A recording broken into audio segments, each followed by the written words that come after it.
Hello and welcome back to Equity, TechCrunch's flagship podcast about the business of startups. Today is Friday, January 10th, and Happy New Year. We're back from the holidays. I'm Margaux MacColl, and joining me is Anthony Ha. Anthony, what's going on? What are you reading? What are you thinking about? Well, Happy New Year, Margaux, and Happy New Year to all of our listeners. Unfortunately, I'm from LA originally. I still have a lot of friends and family there, so I mean that's probably top of mind for me. So I'm thinking about them, hoping they're all safe. I've also, been reading a lot about Meta because even though my week at TechCrunch is a little bit weird, like equity is actually kind of the start of my week at TechCrunch. I'm so focused on the weekend, but this was kind of inescapable. The fact that Meta made this announcement that they are not going to be supporting third-party fact checking anymore, specifically the kind of fact checking that came from all these like different news and like fact checked organizations. And instead, they're going to be moving towards more of a community notes model where users can, different users can say, hey, this is, false. This is, and you sort of like work it out kind of in the comments, essentially, which in theory, I think doesn't necessarily sound like a bad idea. We've seen how it played out on X. And I think, I think it's fair to say that this is obviously just, or not just, but obviously part of this is about appeasing the Trump administration because a lot of conservatives have been really unhappy about all the fact checking on Meta and on other social platforms. What have you made of this, Margaux? I'm so torn because I was surprised by how well the community notes have worked out on X. I actually think they add a lot and are usually pretty quick. But I'm going through something personal here because... Yes, please share. I'm just going to really unload on you. I deleted my Twitter account and someone took my handle, which is life, but they're like pretending to be me and they like took my bio and they're tweeting out all this like whatever stuff that I wouldn't tweet. And the form for me to report that someone's impersonating me is broken. So I can't even report it. Everyone else should go report it. But it makes me think a lot when you cut these teams that there's just less people around at these companies to deal with these issues. You know what I mean? Yeah, absolutely. I think these teams have very difficult jobs, and I think there's a lot of very valid criticisms about how they handle things like, these kinds of fraud and things like that. By the way, Margaux, what is the handle where people are impersonating you? Margaux MacColl, Margaux MacColl. Everyone go and report it. This is my personal plea to all of our listeners. Yeah, because, like the fact is that it's a really difficult job. And I think for a variety of reasons, people like to sort of understate how hard it is and how big a team you really need to do it well. And I think the other thing to emphasize is that what we see in the US is an area where generally these companies put the most resources into it. But when you start to think about other countries and other languages, from what I understand, that's really where community notes falls down. Like it actually does okay in X. And it's really funny when you see like Elon Musk getting community noted. But I think in other countries, it is not nearly as good. No, for sure. I remember reading some big profile back when it was still Facebook about going through the numbers of moderators they had in other countries, and you could just see it fall off. And you could see the countries where they didn't have a lot of moderators were places where the disinformation was devastating and like had really deep impacts. Anyway, we could talk about that literally for the whole podcast, but there is so much other news. So we are going to move on. Today, we are going to talk about a huge fundraise for a live stream shopping app. And then I'm so excited about this. I'm going to talk about a recent profile I did of this really crazy character who does defense tech recruiting. And then later, we are actually going to hand the reins back to Kirsten for a full CES recap. There is so much cool stuff coming from that. I wrote a preview story about a company that's building robots to install solar panels, and that is just the tip of the iceberg. I'm very excited to see what Kirsten is seeing on the ground. But first, we have a very interesting story about the future of shopping. Anthony, why don't you take it away? Yeah, so this is a deal for this live stream shopping app called Whatnot. And I'll admit this is a company that I have not heard about. I don't know whether that reflects kind of how quickly they've risen or me just being old and out of it. No, me either. Yeah, I was surprised when this came out. Yeah, and like I want to sort of chat about this with you, but just to sort of run down the numbers, because these are big numbers. So this is a Series E funding. It's $265 million. The valuation is now $4.97 billion. The round was, because it's a big round, was co-led by Avra, DST Global, and Greycroft. A16Z was also a participant. It's now raised a total of $746 million. So all of that says like this seems like a successful app that investors are putting a lot more money into. But Margaux, you said that you haven't heard of it. I haven't heard of it. I've been following the like live stream shopping saga because it's had a ton of ups and downs. I did like a quick Google. Facebook or Instagram rather had a live stream service that they shut down in 2023. And then TikTok had one that they wound down in the West in 2022 and then just started back up again. It has been kind of like a roller coaster where it seems like companies keep investing resources and then it fails. Super successful in Asia, but not in the US. Have you ever bought something from a live stream? I have not. I mean, I would say that in general, one of the areas of social media where I have been a little disconnected is the video side, like, and especially live video. Like, I just am not super interested in that. But it's interesting because I think Whatnot does seem a little aimed closer to my interest than maybe some other live stream shopping experiences because it's like kind of collectibles, trading cards, comics, sneakers. I'm not like somebody who does a lot of collecting in general, but those are areas that are at least a little bit more demographically appropriate than, say, beauty products, for example, or fashion. I mean, yeah, it's interesting because they're not primarily an Asian company. Actually, their markets are like the US, the UK. Yeah. They're like doing more European markets later this year. But it seems like you said, like live stream shopping obviously is huge in Asia. It hasn't become big in the US yet. It seems like they have found a bit of an audience in the US already. Like, I mean, we're talking about, I think it was $3 billion in annual sales. That's not all going to the company, but that's how much is kind of going through the platform. So like there seems to be like real money already, happening on this app, Whatnot. That's crazy. I was thinking about it too. I'm glad that you brought up the collector stuff because TikTok now is going really hard on live stream shopping in the US. And I was thinking about how different the two approaches are because it's a separate app for the collectibles and it's primed towards an audience that is going to spend a lot of time online finding what they want. They're going to tune in for specific live streams, specific auctions.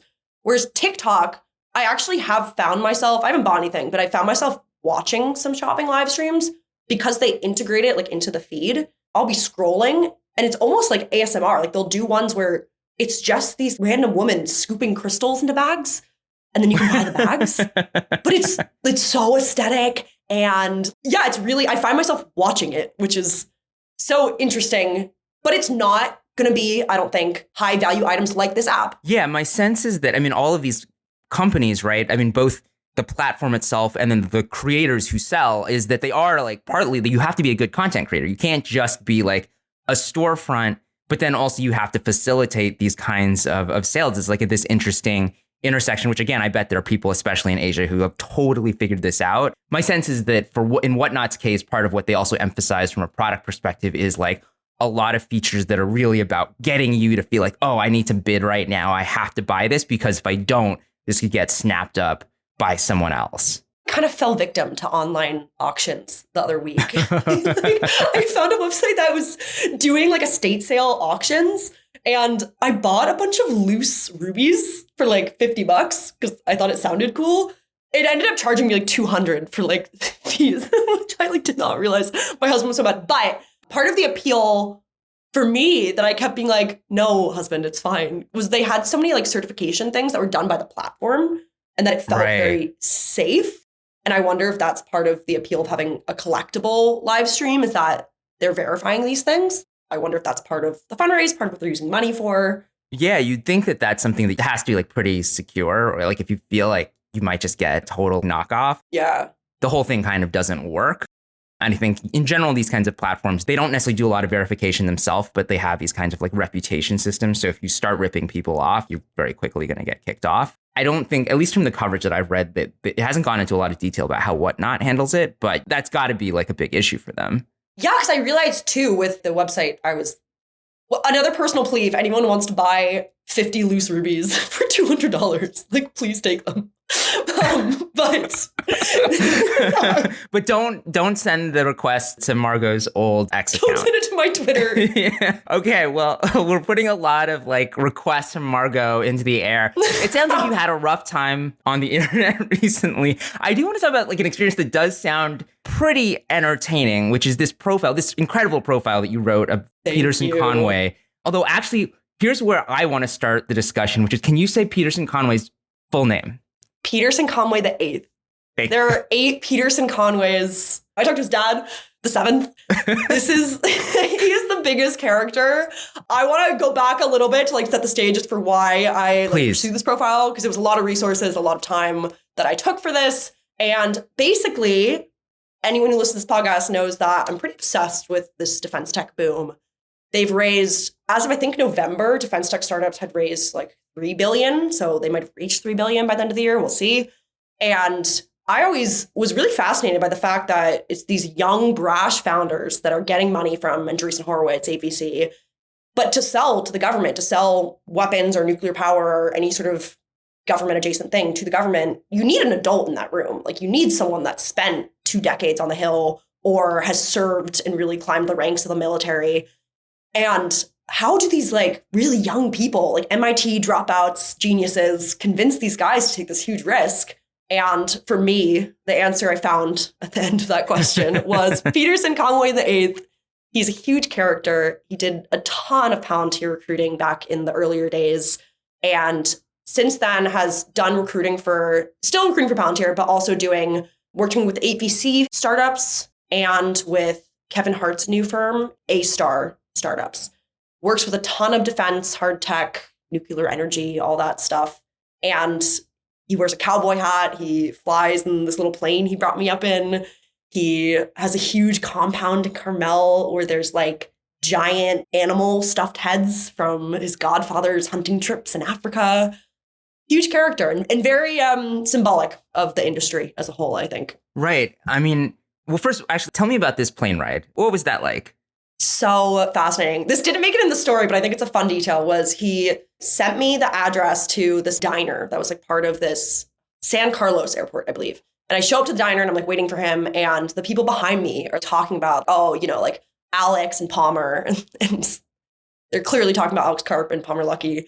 And it's a small airport where I think a lot of these guys have their small planes. They go and fly. And he had this plane that was given to him by Shyam Sankar, or not given, correction, a loan from Shyam Sankar, who's Palantir's CTO, gave him the money to buy this tiny 2-seater plane. It's got like a sign in the back being like, this is an experimental aircraft. This is not, I don't know. He claimed it was very safe and I trust him. But we went up, we like went over the Golden Gate Bridge. It was really amazing. And he was like, this is the trick I do to get people excited about defense. I take them to this airport where everyone's friends with Palmer Luckey and we fly in this plane. It was very cool. And I mean, so you talk about him as both being like really fascinating on his own and being very important on his own, but also being kind of symbolically important. And it seems like he exists at the intersections of a lot of these kind of shifts, like towards defense tech. But also, I mean, a lot of the people that you're talking about in this space are more libertarian, more conservative, not necessarily sort of traditionally conservative, right? But they're, and again, this is a guy who's like wearing cowboy hats. I think one of the photos you included is like him like shirtless, like not your typical founder. So talk a little bit more about that kind of symbolic shift. For sure. I had one person that he worked with say to me that he represents this kind of old Americana vibe, which is what all of these young founders out in El Segundo are trying to embody. They all have pickup trucks and they do bonfires on the beach and they go like camping to find themselves. And for me, he's such an amazing storyteller and he tells really compelling story that defense tech is like the new frontier. And that is so key to what's driving defense tech right now. If you look at General Catalyst and A16Z, who are 2 of the big backers of defense companies right now, 2 of their partners at General Catalyst, Alexa Lioto, and at A16Z, Catherine Boyle, both started out as journalists. They're both really compelling storytellers. American dynamism was a term invented by Catherine Boyle, who talks all the time about how storytelling is key to this. And Peterson Conway the 8th is a great storyteller. Right. That's part of why this story is so fun. But also, I know you tried to like fact check some of the stuff he said. And this also speaks to some of maybe the dangers of this storytelling is that I think not everything he said checked out. This was the hardest story to fact check of my life. I mean, again, it speaks to his storytelling ability. He'd tell, like every story was like 80% grounded kind of. And then 20% would be just like, I would call up the people involved and I'd be like, this is how he tells it. And One example that I can tell that I think is pretty kosher was Peterson talked about him and Gabe Rosen, who is now at 8VC, and they were at Palantir together. And he's like, oh, me and Gabe used to like take recruiting calls naked. And I was like, what does that mean? I called up Gabe and I was like, what were you guys doing? And he was like, oh my God, like they went camping one time when they were in their 20s and a candidate came through that they were recruiting and they had to jump on a call right away, but they were like out of hot springs. And they were like in swimsuits, they need to change out of them. And they ended up like taking part of the call as they were like changing. Like it was like very innocuous. But yeah, I think you're totally right that you have a lot of young founders promising that they are going to protect America in very grand ways. And we've experienced time and time again that sometimes these stories don't check out. Is there any other just like details from the story that you think are worth sharing? I mean, obviously people should just go read this and I'm sure this will be linked to in the show notes, but like anything else you just want to share about the experience? Yeah, I got this was also, I thought like a good metaphor for how cool he is, but also how like dangerous it can be was he calls me up a few days after our flight and he's like, have you seen the news?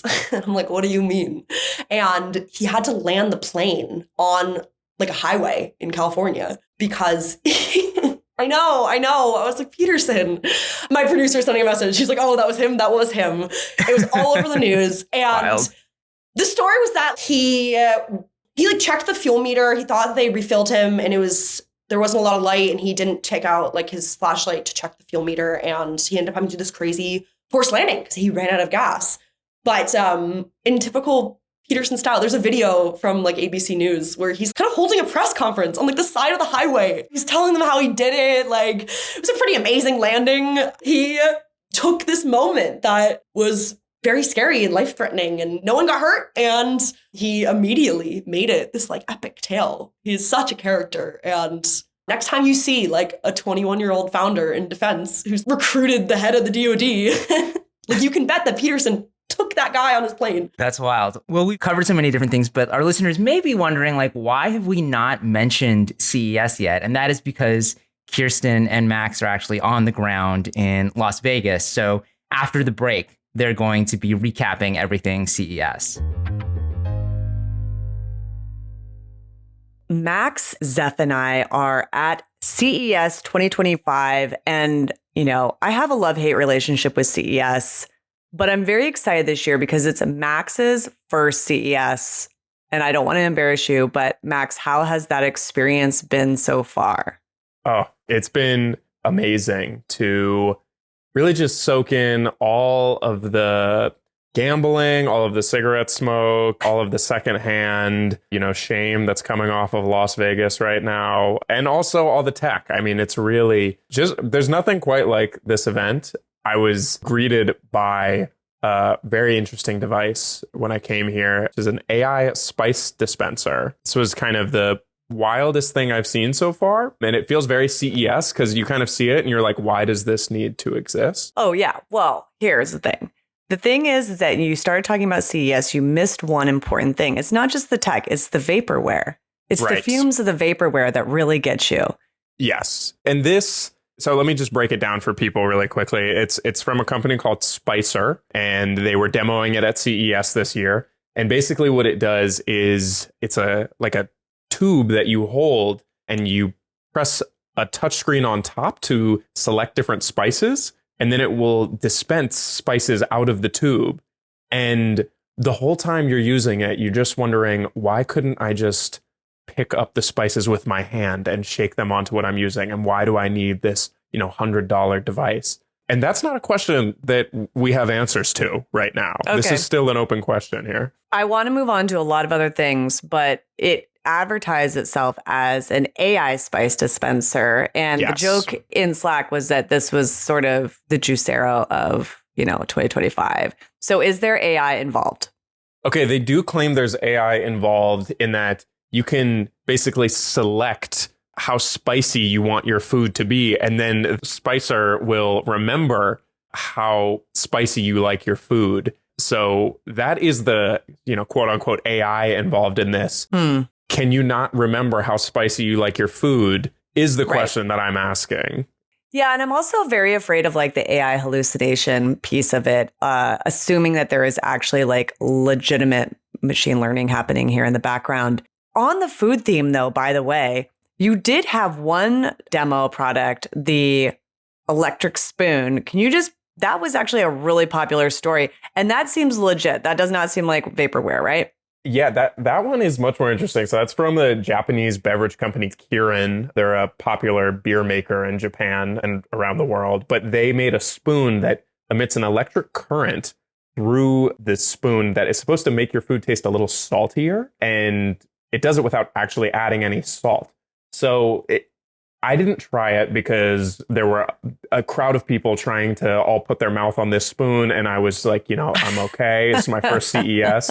I don't need to, ingest everyone's saliva. You don't need to get here. wow, we have really come a long way since the pandemic. If people are volunteering to put their mouths on the collective spoons, yikes. Okay. It's really a long way we've come since the pandemic. But that tech, I will say, it does seem to be legit. I haven't had a chance to try it myself, but there's, real research behind it. People claim that it makes food a little bit saltier. So that's one of the most exciting food tech things to come out of here. Well, there's a few other themes. One that really caught my eye walking around PepCom and Unveiled. I didn't get to Showstoppers this year, was that there are so many Roomba competitors. There are everywhere. What was the one that was, I don't know, maybe the most interesting or most ridiculous one that you saw? There is a clear winner here for the most interesting Roomba. But before I get into Kirsten, I'm curious because you've been to these in the past. Is the Roomba section just a thing every year at CES? I mean, yes. However, the number of competitors has absolutely grown. And it's sort of like ebbs and flows, if you will, in the Roomba territory. The same as I've seen around certain robotics. But probably the last 3 years, I've seen so many more sort of robotics meets consumer electronics things. So the robot lawnmower, tons of those last year. I didn't see as many this year. So yes, but this year felt like peak Roomba competitor. Yeah. So the one that really caught everyone's attention this year was a Roomba competitor from a company called Roborock that has a robot arm that comes out of the Roomba and can pick up loose socks or loose bits of trash on the ground and move them out of the way so that it can keep vacuuming. And let me tell you something. This thing won so many awards here at CES. People were so excited about it. The company was really hyping up this Roborock thing. They made a giant version of this Roomba with a robot arm that looked like it could pick up people as well as loose socks. It was enormous. And there was also this display of 6 of them that they had dancing robot arms to a rock show. And it was really just kind of out of this world. Wow, crazy. So the other theme that I kind of want to talk about is, and everyone can predict what I'm going to say, which is AI. It was everywhere. And there was 2 forms of AI.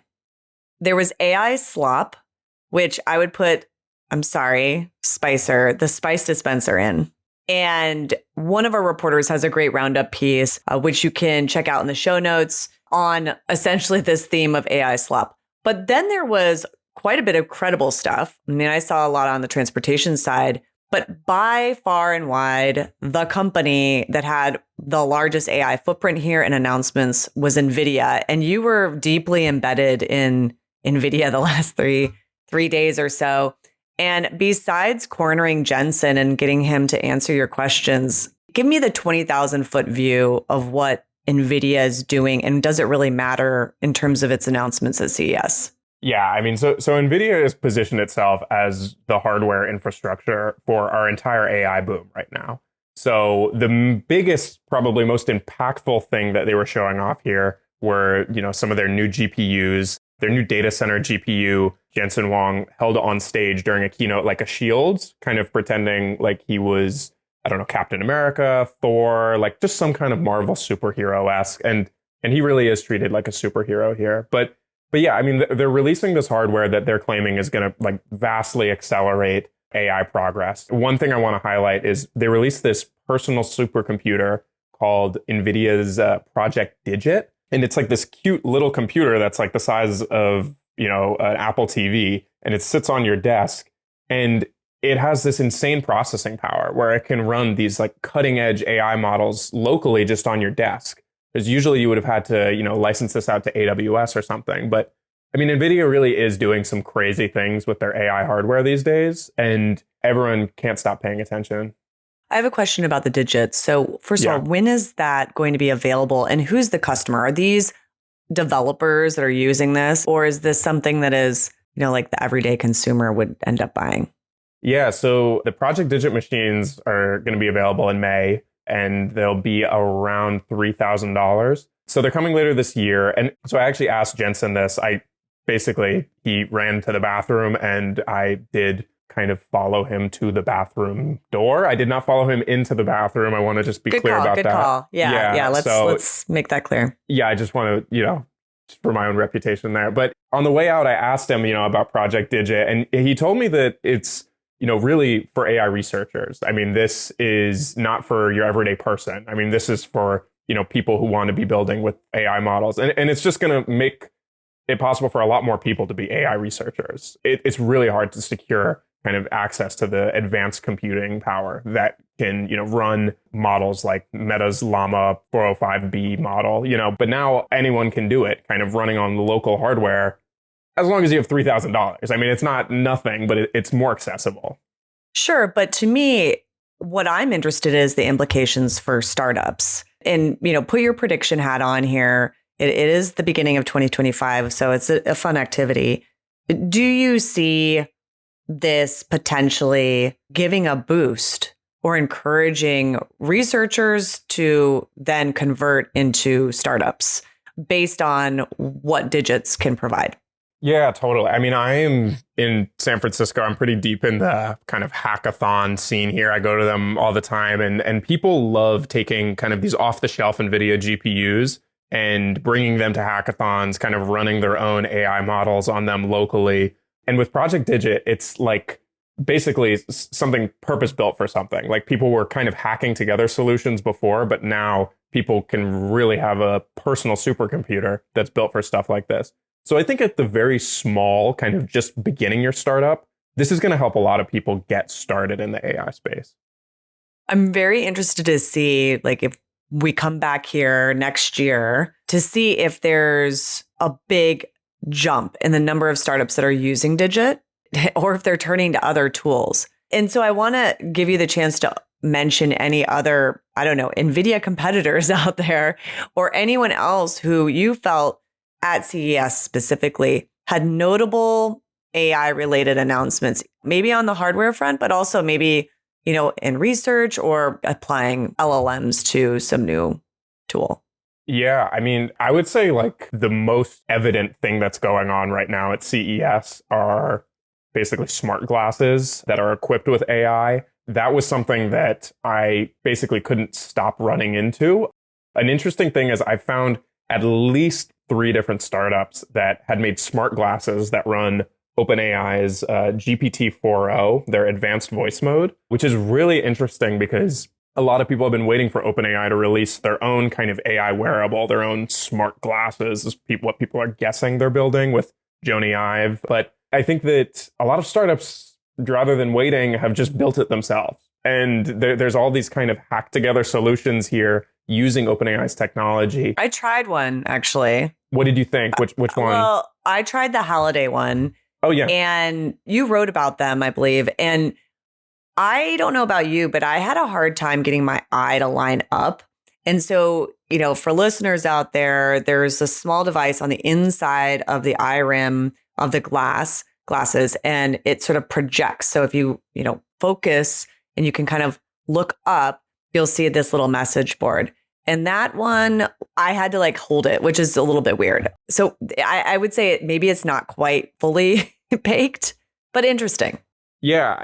I think that's how a lot of these smart glasses feel, is I don't feel like this is a perfect, seamless experience, but a lot of them do feel like kind of proofs of concept that there's something here. You use them and you're like, this isn't perfect, but this is kind of interesting and this is kind of exciting and fun. But yeah, I mean, AI is really just pervading all of these kinds of spaces that didn't have them before. And it sounds like even on the automotive side, Like, I'm curious if you've seen people injecting AI models into their cars and what that looks like. Yeah, I mean, here's the thing. Like, AI is very much at like the peak of the hype cycle right now. But a few years ago, there was another technology that uses AI, specifically uses machine learning, but there is some neural networks, like end-to-end stuff going on there too, which is autonomous vehicle technology. And it's gone through its own hype cycle. And that was very interesting to me. First of all, the presence of US automakers was like absent. No big exhibits or booths. There wasn't a lot showing on that front. Honda was here, Toyota was here, and notably Chinese companies were here showing a lot of stuff. Filling in that void was a lot of autonomous vehicle technology. And I feel like it's come through the trough of disillusionment, meaning there was a period of consolidation, a lot of companies shutting down. And now all of a sudden, we've got Waymo and Zoox operating. I took a Zoox robotaxi ride, and so it feels different. The mood was different. It was definitely more uplifted. But to your question, I've absolutely also seen the idea of large language models being applied, or the idea of them being applied, so theoretic, by automakers, notably BMW, which talked about and sort of gave more details about its in-car infotainment center and how that's all going to be laid out. So that's their UX and UI. And notably that they're working with Amazon to create this sort of white label or customized LLM to support natural language processing, specifically a voice assistant. Yeah. So, I mean, we've been talking about that kind of a lot this week behind the scenes because, and I'm curious for your perspective on it, because AI models, large language models have a difficult time using tools. And it's something we've been talking about of how these car makers are getting the AI models to like use a GPS or something like that. And what have you found in talking to people building it? So again, I think there's two things. Last year, we saw the whole idea of like ChatGPT in your vehicle. And all of these were, I would say, had guardrails on them. Because if you think about it, you don't want a driver to ask a question and get some sort of crazy hallucination. But those were all demos. And there were some real things that came out of it last year, which was VW's partnership with Cerence, and they are rolling out like a ChatGPT. What BMW is doing is a little bit different, and I'm starting to see this more, which is using LLMs, which I'm not totally convinced are really needed, but their argument is it is. And yes, being able to have different tools interacting together. So for instance, I was speaking to the head of UX over at BMW, and he was noting like, hey, if I would just have a regular ChatGPT, let's say voice bot in the vehicle, and I asked, hey, I'm cold, or make a statement, the suggestion that might come back is go take a bath, which is not relevant to the driver. Really, it only becomes useful when it can apply to the physical controls in the vehicle, which is, oh, we'll turn the heat up. So they are absolutely focused on that because otherwise it's just really not very useful. It has to directly apply to things like GPS and work well. And that'll be the trick to see how this all is in real life. My experience with voice assistants in general are they're pretty much garbage. So anything that improves them, I'm all for. Yeah, that kind of feels like a good like summary of just AI at CES this year. Was another year where I was kind of like, we put AI in this thing. Does it work? We'll see. Maybe. Okay, that is the perfect place to wrap up. And kind of the mantra, I think, for the year in terms of AI, which is we'll see. So thanks, listeners, tuning in to another episode of Equity Pod. You can find us on Threads and X, and we'll be here next week. Equity is produced by Teresa Loconsolo with editing by Kel. Bryce Durbin is our illustrator, and we'd like to give a big thanks to our audience development team and Henry Pickavett, who manages TechCrunch audio products. Thanks so much for listening, and we'll talk to you next time.